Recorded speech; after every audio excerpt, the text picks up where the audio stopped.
মুক্তিযুদ্ধের উপন্যাসের পরতে পরতে অতীত বর্তমান ভবিষ্যৎকে একাকার করে স্বপ্ন ও বাস্তবতার ঘোর লাগা এক দুই দুয়ারি ভুবনে নিয়ে যাওয়ার শিল্পী হুমায়ুন আহমেদ।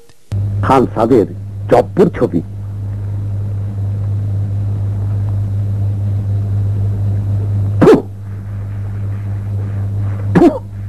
শহীদ সন্তান হিসেবে মুক্তিযুদ্ধ তাঁর সাহিত্যে এসেছে বারবার। কখনো স্লোগানে গলা মেলাননি, সভা সমিতিতেও যাননি।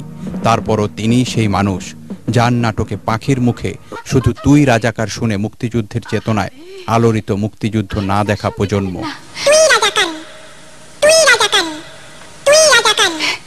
পাখি বলছে তুই রাজাকার?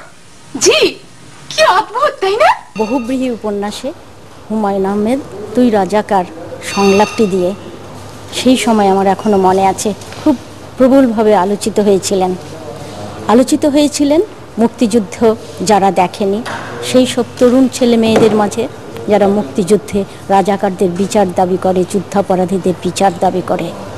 হুমায়ুনের চিন্তা চেতনা সাহিত্যিক মনন একটু ভিন্নধর্মী ছিল এবং এই ভিন্নধর্মী মননের কারণে তিনি এমন কিছু নির্মাণ করেছেন যে নির্মাণগুলো আমাদের জাতীয় জীবনে সামাজিকভাবে আমাদেরকে বিভিন্নভাবে আলোড়িত করেছে এবং বিশেষ করে সেই প্রজন্মকে যারা মুক্তিযুদ্ধ দেখেনি এবং যারা মুক্তিযুদ্ধের বিষয়টা ইতিহাসটা জানতে চায় নানাভাবে।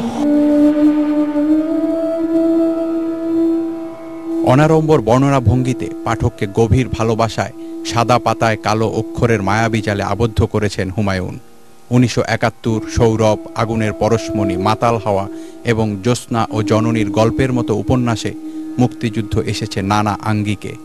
হুমায়ুন তার বিভিন্ন উপন্যাসে, একটি উপন্যাসের নামই 1971, সেটা সংখ্যা দিয়ে উপন্যাসটির নাম করেছেন তিনি।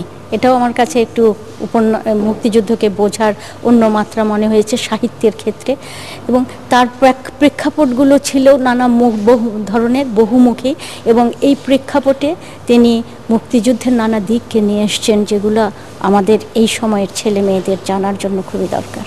হুমায়ুন আহমেদের সমসাময়িক লেখকরা বলছেন হুমায়ুনের সৃজনশীল সব সৃষ্টিকর্ম অন্তরে লালন করে যুগের পর যুগ সাহিত্যের অমৃত সুধা পাবে পাঠক। মুক্তিযুদ্ধের মধ্য দিয়ে জন্ম নেওয়া বাংলাদেশে আপন আলোয় হাজার বছর বেঁচে থাকবেন হুমায়ুন আহমেদ।